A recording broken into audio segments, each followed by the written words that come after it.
Assalamualaikum warahmatullahi wabarakatuh. Terima kasih telah memilih channel horor ini. Semoga kalian semua dalam keadaan sehat walafiat.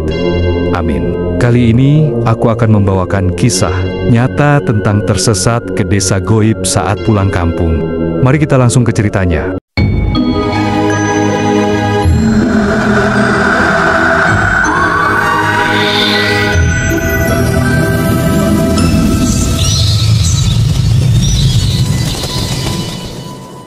Malam itu, hujan turun pelan-pelan. Enggak deras, tapi cukup bikin kaca depan mobil gue dipenuhi titik-titik air yang memantulkan lampu. Jalan jadi seperti bintang-bintang kecil. Wiper mobil bergerak lambat. Suara gesekannya bikin suasana di dalam mobil tambah sepi. Gue sendirian. Mobil tua gue menderu pelan. Mesinnya udah nggak sehalus dulu. Dari Jakarta, gue udah nyetir sekitar 5 jam. Rencana awal sih mau sampai kampung di Jawa Tengah sebelum tengah malam. Gue pikir kalau berangkat sore, jalanan tol bakal sepi. Ternyata gue salah. Baru keluar Cikampek, macet panjang. Ada truk mogok, katanya. Mobil jalan merayap, dan gue terjebak di tol beberapa jam yang bikin gue bete. Apalagi gue cuma sendirian. Jam di dashboard nunjukin pukul 9:27 waktu itu. Masih ada beberapa jam lagi sebelum sampai kampung. Gue udah lewatin tol, keluar di salah satu gerbang kecil, dan masuk ke jalan nasional. Di awal masih rame, tapi makin lama makin sepi. Lampu jalan mulai jarang. Rumah-rumah di pinggir jalan juga makin sedikit. Gue udah nyalain GPS dari awal. Aplikasi itu jadi andalan kalau gue pulang kampung. Karena kadang gue suka lupa jalan kalau lewat jalur alternatif. Selama ini aman-aman aja. Tapi malam itu, entah kenapa, sinyal mulai ngaco sejak gue masuk ke daerah yang banyak pohon jati di kiri kanan. Awalnya cuma peta yang gerak-gerak dikit, kayak nggak stabil. Terus tiba-tiba muncul notifikasi, rute tercepat ditemukan. Ada tulisan 5 menit lebih cepat di layar. Gue pikir, ya udahlah, siapa tahu beneran lebih cepat. Gue klik, oke. Gue nggak nyadar keputusan itu yang bakal bikin semuanya berubah. Jalan yang gue lewatin makin lama makin sepi. Aspalnya sempit, cuma cukup buat satu mobil. Di kiri kanan, pohon-pohon jati menjulang tinggi. Rantingnya saling silang di atas jalan, bikin suasana kayak terowongan gelap alami. Angin malam lewat, bikin dedaunan bergesekan, bunyinya kayak bisikan orang. Gue sesekali melirik spion. Gelap, nggak ada kendaraan lain di belakang. Di depan, juga kosong. Gue udah nyetir sendirian sekitar 20 menit di jalur itu. Padahal biasanya, walaupun malam, pasti ada motor atau truk lewat. Ini bener-bener sepi. Hujan mulai berhenti.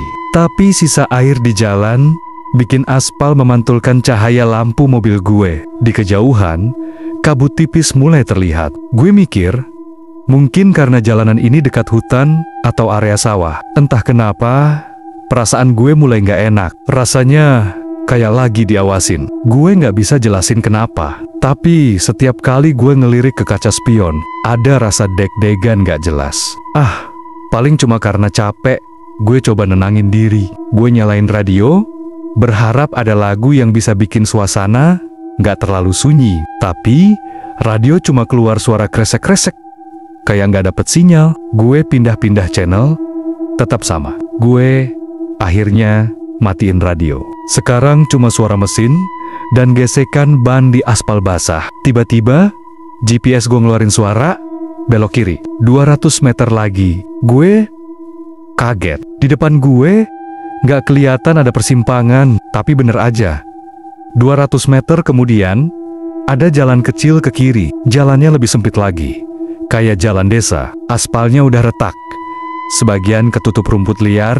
Nggak ada lampu jalan sama sekali, cuma gelap. Gue ragu, tapi di layar GPS, jalur itu ditandai hijau, artinya lancar. Jalur utama malah merah panjang. Gue pikir, mungkin ini jalur tembus yang jarang orang tahu. Begitu gue belok kiri, suasana langsung berubah. Kalau tadi masih ada jarak antar pohon, di jalan ini pohonnya rapat banget. Batangnya gede-gede, kayak udah ratusan tahun berdiri. Rantingnya saling mengait, sampai cahaya bulan nggak bisa tembus.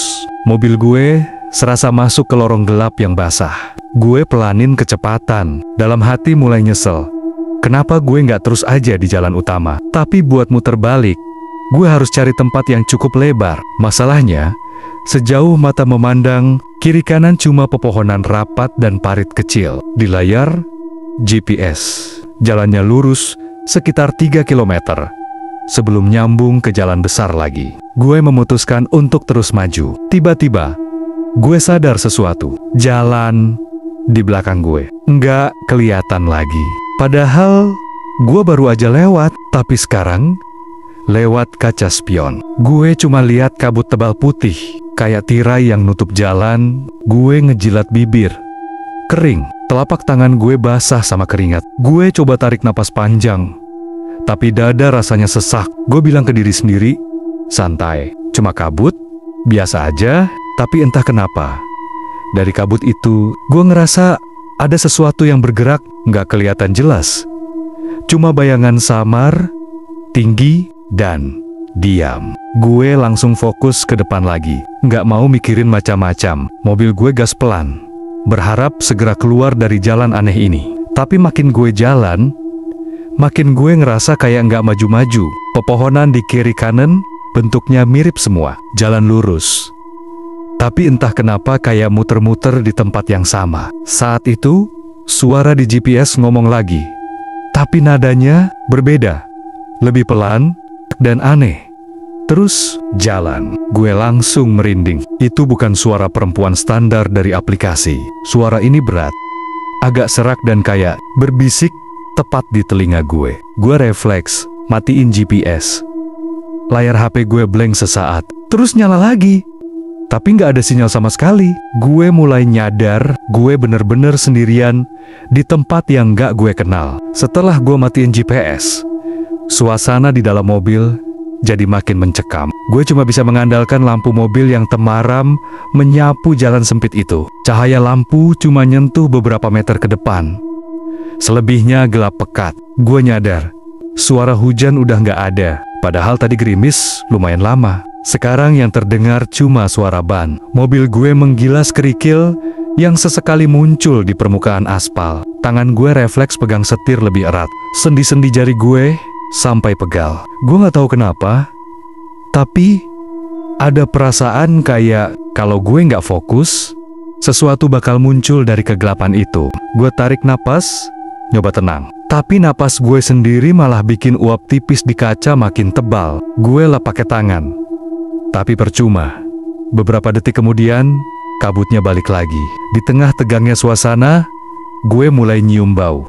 Tapi bau anyir, mirip darah, campur sama aroma tanah becek. Bau itu masuk lewat AC mobil, nyelusup halus, bikin perut gue mual. Tapi rasanya malah makin tajam. Gue nggak ngerti dari mana asalnya. Kiri kanan cuma pohon, nggak ada bangkai binatang, nggak ada apa-apa. Udah, sebentar lagi nyampe jalan besar. Gue ngomong sendiri. Gue udah kebiasaan ngomong sendirian kalau lagi nyetir lama. Apalagi suara gue sendiri malah bikin gue makin gak nyaman. Kayak suara gue bergema. Padahal nggak ada apa-apa di sekitar. Tiba-tiba ada sesuatu di depan. Awalnya gue kira ranting pohon jatuh. Tapi pas mobil makin dekat, gue sadar itu bukan ranting. Itu kayak kain panjang, warnanya lusuh, kecoklatan, melintang di jalan. Ujungnya nyangkut di semak-semak kiri dan kanan. Gue pelanin mobil. Lampu depan nyorot ke kain itu. Di salah satu ujungnya, kayak ada noda hitam pekat menetes ke tanah. Gue nggak mau berhenti. Tapi kalau gue nekat nabrak, takutnya itu malah jerat atau tali yang bisa nyangkut di mobil. Gue tengok kanan kiri, gelap, sunyi. Gue turunin kaca sedikit, berharap bisa dengar suara hewan atau apapun. Tapi nggak ada, malah lebih sunyi dari sebelumnya. Bahkan suara serangga pun hilang. Bulu kuduk gue berdiri. Gue ngerasa ini bukan hal biasa, tapi gue harus jalan. Gue akhirnya ambil ancang-ancang, lalu injek gas pelan. Ban depan mobil gue nyentuh kain itu. Dan tiba-tiba kainnya bergerak, bukan ke belakang, bukan ke depan, tapi melilit. Gue refleks, injek rem, jantung gue deg-degan. Gue lihat ke arah kain itu lagi. Dan gue sadar, itu bukan kain. Itu kayak sepotong kain kafan. Dan di baliknya, ada sesuatu yang bergerak pelan. Kayak orang yang lagi merangkak. Gue nggak pikir panjang. Gas gue injek dalam-dalam. Mobil gue lompat ke depan. Ada bunyi dari bawah mobil. Gue nggak mau tahu itu apaan. Gue cuma mau keluar dari jalan ini secepat mungkin. Tapi anehnya, setelah kejadian itu, jalan malah terasa makin panjang. Gue udah nyetir lurus sekitar 10 menit. Tapi rasanya nggak ada perubahan pemandangan. Pohonnya sama, bentuk jalan sama. Bahkan gundukan tanah di tepi jalan kelihatannya persis kayak yang tadi udah gue lewatin. Gue mulai curiga, jangan-jangan gue muter-muter di tempat. Tiba-tiba, di kejauhan, gue lihat cahaya. Bukan cahaya mobil, tapi kayak cahaya lampu rumah. Gue langsung lega. Akhirnya, pikir gue percepat sedikit laju mobil, pengen cepat nyampe. Pas gue makin dekat, gue sadar itu cuma satu rumah kayu kecil. Atapnya seng berkarat, cat temboknya udah pudar. Lampu yang nyala cuma satu bohlam redup di teras depan. Dan di sana ada nenek. Dia duduk di bangku kayu pendek, badannya agak bungkuk, rambut putihnya panjang tergerai. Di tangannya ada sapu lidi. Gua pelanin mobil, gak tahu harus berhenti atau enggak. Gua pikir mau tanya arah, tapi hati gue bilang jangan. Gue cuma pengen lewat dan terus jalan. Tapi pas mobil gue sejajar sama nenek itu, kepala pelan-pelan menoleh ke arah gue. Senyum, bibirnya tipis, matanya nyempit, dan giginya hitam semua. Gue langsung merinding. Gue gas mobil lebih kenceng. Gak berani nengok lagi. Tapi lewat kaca spion, gue lihat nenek itu masih berdiri di tempat, ngeliatin gue. Kepalanya agak miring ke kanan. Dan setelah melewati rumah nenek itu, gue berusaha keras untuk nggak nengok ke kaca spion lagi.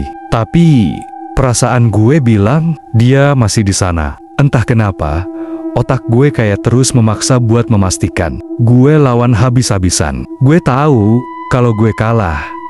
Kalau gue sampai nengok lagi, gue nggak tahu apa yang bakal gue lihat. Gue fokus ke jalan di depan. Gelap.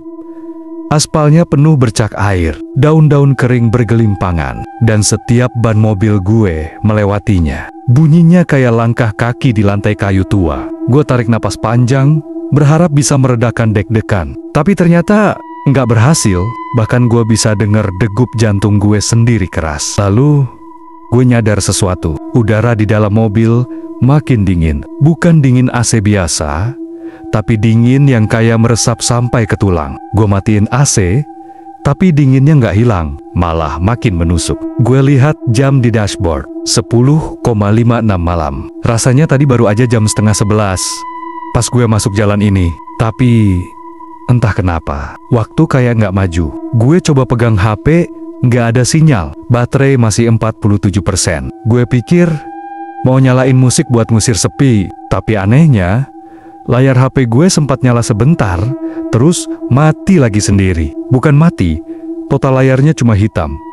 Tapi masih ada backlight samar. Gue simpan HP di jok, fokus, nyetir. Beberapa menit kemudian, kabut mulai muncul lagi. Kali ini lebih tebal. Lampu mobil gue cuma bisa tembus sekitar 3 meter ke depan. Sisa jalan tertelan putihnya kabut. Dan di tengah kabut itu, gue mulai lihat bayangan. Awalnya samar, kayak ilusi mata. Tapi makin lama, makin jelas. Itu bentuk orang, berdiri di sisi jalan, diam, menatap ke arah mobil gue. Bajunya lusuh, kepalanya tertunduk. Gue nggak bisa lihat wajahnya. Gue nekat terus jalan, berusaha meyakinkan diri kalau itu cuma warga desa. Tapi yang bikin gue hampir berhenti adalah beberapa meter kemudian, ada lagi sosok yang sama. Dan beberapa meter setelahnya, ada lagi, sampai akhirnya gue sadar mereka semua punya bentuk tubuh yang sama persis. Sama tinggi, sama kurus, sama posisi berdiri. Seolah mereka adalah salinan dari satu sosok yang sama. Gue mulai gemetar. Gue gas sedikit lebih kencang, tapi jalan ini kayak nggak mau habis. Lalu, dari kabut di depan, gue lihat sesuatu yang bikin napas gue terhenti. Ada gerbang kayu besar, modelnya tua banget, catnya udah terkelupas. Kayak gapura masuk desa, di bagian atasnya ada ukiran yang udah pudar, susah dibaca. Lampu bohlam kuning kecil tergantung di tengahnya, goyang-goyang kena angin. Gue pelanin mobil, jantung gue makin gak karuan. Perasaan gue bilang kalau gue lewat gerbang itu, gue gak akan bisa balik lagi. Tapi di belakang gue, kabut makin tebal. Gue gak lihat jalan balik. Seolah-olah satu-satunya pilihan adalah maju. Gue cuma duduk di situ. Mesin mobil masih nyala, tapi kaki gue ragu untuk injek gas. Tiba-tiba dari arah gerbang terdengar suara. Pelan tapi jelas, ayo. Suara itu kayak datang dari dalam kepala gue, bukan dari luar. Gue pegang kepala, keringat dingin mulai netes dari pelipis.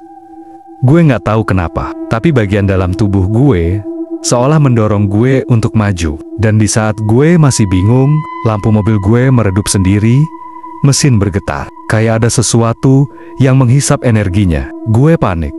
Tanpa pikir panjang, gue injek gas. Mobil merangkak pelan, lalu lewat gerbang itu. Begitu gue masuk, hawa berubah total. Udara jadi lebih dingin, baunya makin anyir. Dan yang paling bikin gue ngeri, di kejauhan, di antara kabut, gue lihat deretan rumah kayu tua berdiri rapat, dan nggak ada satupun yang punya lampu terang. Cuma 1-2 bohlam redup, sama seperti rumah nenek tadi. Dan entah kenapa, semua bayangan orang di pinggir jalan tadi sekarang nggak ada. Tapi gue bisa merasakannya. Mereka masih di sini, mengamati gue. Begitu mobil gue lewat gerbang tua itu, ada sensasi aneh yang nggak bisa gue jelasin. Bukan cuma dingin, tapi kayak ada lapisan udara tipis yang nyelusup ke kulit, bikin merinding sampai ke ujung rambut. Rasanya kayak lo masuk ke ruangan yang udah lama banget nggak dibuka bau lembab. Lampu mobil gue cuma bisa nyorot sejauh 5 meter. Kabut di sini lebih pekat. Warnanya bukan putih bersih, tapi agak kekuningan, kayak kabut bercampur asap. Gue coba hirup dalam-dalam, tapi langsung nyesek. Bau anyir makin kuat. Di depan, gue lihat deretan rumah kayu berdiri rapat. Atapnya miring, banyak yang bolong. Kayu dindingnya warnanya udah kusam, sebagian lapuk. Ada rumah yang pintunya kebuka sedikit, tapi gelap total di dalamnya. Gue nggak lihat satupun orang. Mobil gue jalan pelan, ban nyisirin air yang menggenang di beberapa titik jalan tanah ini. Gue sengaja nggak buka kaca. Gue nggak mau bau anyir itu makin nyerang. Tapi anehnya, walaupun kaca tertutup rapat, gue masih bisa dengar suara-suara pelan. Bukan suara orang ngomong jelas, tapi kayak bisikan, datang. Gue nggak yakin itu cuma halusinasi atau beneran ada yang ngomong. Tapi gue sadar satu hal setiap kali bisikan itu muncul. Mobil gue seolah melambat sendiri. Walaupun kaki gue udah injek gas stabil, gue terus maju sampai gue lihat sebuah lapangan kecil di tengah desa. Ada tiang bendera dari bambu di tengahnya, tapi kain benderanya udah sobek, warnanya pudar jadi abu-abu. Di sekeliling lapangan itu ada beberapa orang berdiri diam. Badan gue langsung tegang. Mereka nggak bergerak sama sekali, nggak nengok, nggak melambaikan tangan, cuma berdiri. Kepalanya sedikit menunduk. Pakaian mereka lusuh, seperti baju petani, tapi warnanya sama-sama pudar. Yang bikin gue nggak tahan. Gue nggak lihat wajah mereka. Bukan karena ketutupan apa-apa, tapi seperti wajah mereka nggak ada. Cuma kulit polos dari dagu sampai dahi, tanpa mata, hidung, mulut. Gue buru-buru alihin pandangan ke depan. Ngerasa kalau gue lihat lebih lama, sesuatu bakal terjadi. Mobil gue lewat pelan di depan mereka. Nggak ada yang bergerak. Tapi di spion, gue lihat kepala mereka pelan-pelan menoleh ke arah gue. Gue gas lebih dalam. Ban mobil nyipratin lumpur. Jalan di depan mulai menanjak sedikit, melewati deretan rumah yang lebih rapat lagi. Di salah satu rumah, gue lihat pintunya sedikit terbuka. Gue nggak tahu kenapa, tapi mata gue otomatis ngelihat ke dalam. Di sana ada sosok berdiri. Bajunya lusuh, panjang sampai ke tanah. Rambutnya panjang dan basah, menutupi sebagian wajah. Tangannya menjuntai di sisi tubuh. Tapi, yang bikin gua bener-bener ngeri adalah dia berdiri miring, kepalanya nempel di kusen pintu, seolah lehernya terlalu panjang. Gue langsung buang pandangan.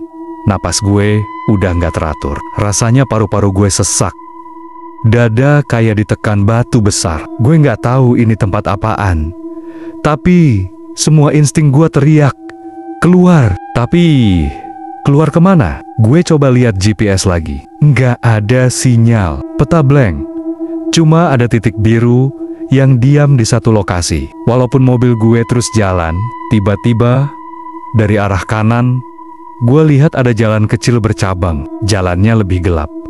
Tapi gue berpikir, mungkin itu jalan tembus keluar desa. Gue belok tanpa pikir panjang. Tapi, setelah sekitar 2 menit nyetir, gue sadar sesuatu yang bikin darah gue dingin. Jalan ini buntu. Buntu bukan karena ada dinding atau pohon tumbang, tapi di ujungnya cuma kabut tebal. Sama persis kayak kabut yang nutup jalan di belakang gue tadi. Dan di tengah kabut itu ada bayangan tinggi kurus, diam, nggak bergerak. Gue putar balik dengan cepat, nyaris nabrak pagar bambu salah satu rumah. Ban mobil nyeret lumpur.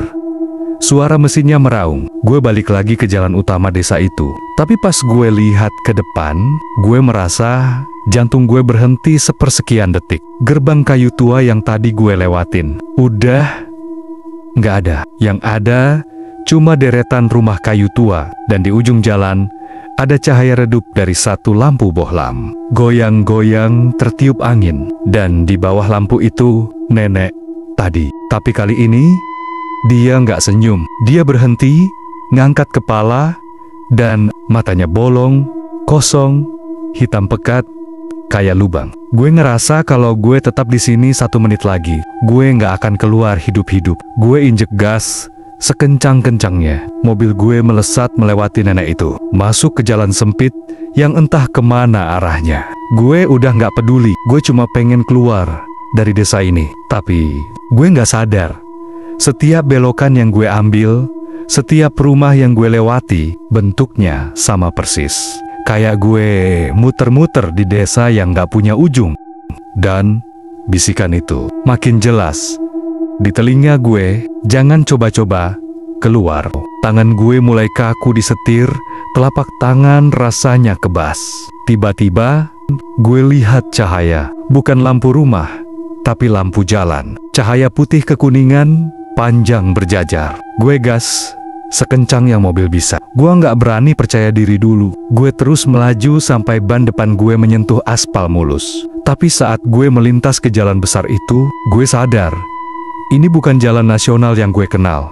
Lampu-lampu jalan di sini tua, bentuknya kayak tiang listrik zaman Belanda. Gak ada mobil, gak ada motor lewat. Di pinggir jalan, ada papan kayu besar. Tulisannya udah pudar, tapi gue bisa baca samar. Selamat datang di desa, sisanya hilang, catnya terkelupas. Gue melirik kaca spion 1 kali. Kabut di belakang mengumpal, berputar pelan. Dan di tengahnya, sosok itu berdiri diam, menghadap gue. Gue injek gas lagi, tanpa niat berhenti. Di dalam hati gue, cuma ada satu pikiran. Mungkin gue udah keluar, atau mungkin gue cuma pindah ke bagian lain dari desa ini. Gue terus nyetir di jalan aspal mulus itu, mencoba meyakinkan diri kalau ini udah jalan keluar. Ban mobil terasa lebih ringan, mesin gak lagi tersendat. Tapi hati gue belum tenang. Lampu-lampu jalan di kiri kanan nyala, tapi redup. Gak ada satupun kendaraan lain. Bahkan suara mesin mobil gue terdengar nyaring banget. Sampai-sampai gue bisa dengar setiap kali ban nyenggol batu kecil. Beberapa menit kemudian, perut gue keroncongan. Gue baru sadar, dari tadi belum makan sejak sore. Tenggorokan gue juga kering banget. Gue mulai berharap ada warung atau minimarket, dan seolah doa gue dikabulkan. Di kejauhan, gue lihat cahaya neon berwarna oranye. Gue pelanin mobil. Itu warung. Bentuknya sederhana, atap seng, dinding papan, meja kayu panjang di depannya. Di atas pintu, ada papan bertuliskan, Warung Sumber Rejeki dengan cat yang udah pudar. Gue parkir di depan. Dari luar, gue lihat cuma ada 1 orang di dalam. Seorang bapak tua kurus, tinggi, rambutnya tipis, wajahnya penuh keriput. Dia duduk di balik meja, tangannya sibuk meracik sesuatu di gelas kaca. Begitu gue masuk, suara lonceng kecil di pintu berbunyi kering. Gue otomatis ngucapin salam. Bapak itu mendongak, matanya cekung, tapi tatapannya dalam. Dia nggak senyum, cuma ngangguk pelan. "Ada teh panas, Pak?" tanya gue sambil duduk di salah satu kursi kayu. Dia nggak jawab, tapi langsung menuang air panas ke gelas berisi teh dan gula. Uap panasnya naik, nyampur sama aroma teh yang agak apek, tapi anehnya bikin gue nggak bisa nolak. Dia taruh gelas itu di depan gue, lalu duduk kembali. Gue merogoh dompet. "Berapa, Pak?" Dia cuma geleng pelan. "Nggak usah, minum aja." Suaranya berat, agak serak. Gue angguk, walaupun agak canggung. Gue niatnya mau minum cepat dan langsung cabut, tapi pas gue angkat gelas, bapak itu tiba-tiba ngomong pelan. Matanya menatap gue tanpa berkedip. "Kalau mau pulang, jangan nengok ke belakang nanti." Gue langsung berhenti gerak. Gelas masih di tangan gue. Suara itu, nadanya datar, tapi di telinga gue terdengar kayak ancaman. Gue coba nyengir tipis. "Maksudnya, Pak?" Dia nggak jawab, malah kembali menunduk. Tangannya mulai membersihkan meja dengan lap kain. Gue meneguk teh itu cepat-cepat. Rasanya aneh, bukan kayak teh biasa. Ada rasa getir di lidah, terus tenggorokan gue hangat. Entah kenapa, gue jadi sedikit lebih tenang setelahnya. Gue taruh gelas, berdiri, dan pamit. Bapak itu cuma melirik sebentar, lalu menunduk lagi. Begitu keluar warung, gue heran, jalanan di luar udah sepi total. Lampu jalan yang tadi nyala, sekarang cuma 1-2 yang masih hidup. Sisanya mati. Gue buru-buru masuk mobil, mesin langsung nyala, tapi udara di dalam mobil kerasa berat. Kayak ada sesuatu yang ikut masuk bersama gue. Begitu gue jalan lagi, di spion, warung itu masih kelihatan. Padahal logikanya gue udah jauh. Lampu oranye neon di depan pintunya berkelip pelan, dan di depan warung, bapak itu berdiri, diam, menghadap ke arah mobil gue. Gue langsung alihin pandangan ke depan. Napas gue mulai berat. Kata-kata bapak itu terngiang-ngiang di kepala. "Jangan nengok ke belakang nanti malam." Gue nyetir lebih cepat. Jalanan terus memanjang tanpa tikungan berarti. Aspalnya halus, tapi terasa terlalu mulus buat ukuran jalan desa. Udara di luar mulai dingin menusuk, dan setiap napas gue di dalam mobil terasa berembun tipis di kaca. Gue berusaha nggak lihat ke spion, tapi perasaan ada yang ngikutin di belakang makin kuat. Kayak ada beban di dada yang bilang, "Lihat aja, lihat apa yang ada di sana." Tapi gue ingat kata-kata bapak warung tadi, "Jangan nengok ke belakang nanti malam." Nalar gue bilang, mungkin itu cuma omongan orang tua yang percaya mitos desa. Tapi bagian lain di kepala gue tahu di tempat kayak gini, omongan kayak gitu bukan cuma mitos. Gue coba nyalain radio buat ngusir sepi. Tapi begitu gue pencet tombolnya, suara yang keluar bukan musik atau berita, melainkan suara napas berat, pelan. Gue matiin radio seketika. Tapi suara napas itu masih ada. Sekarang jelas terdengar dari kursi belakang mobil gue. Jantung gue langsung kayak diperas. Gue nggak berani nengok. Gue cuma injek gas sampai mobil bergetar. Di sudut mata, gue bisa lihat pantulan samar di kaca. Jendela samping ada bayangan gelap duduk di kursi belakang. Posisinya condong ke depan, seolah ngintip ke arah gue. Tapi wajahnya nggak kelihatan jelas.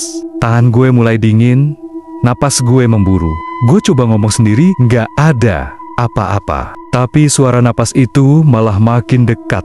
Suara bisikan makin jelas. Tiba-tiba, dari arah depan, gue lihat ada cahaya lampu di depan. Hati gue tenang, dan gue tancap gas tanpa menoleh ke belakang. Karena gue kepikiran dengan kata bapak tua yang tadi bilang di warung Klo, mau jalan pulang jangan menoleh ke belakang. Gue berdoa dalam hati, sebisa yang gue hafal dan berzikir.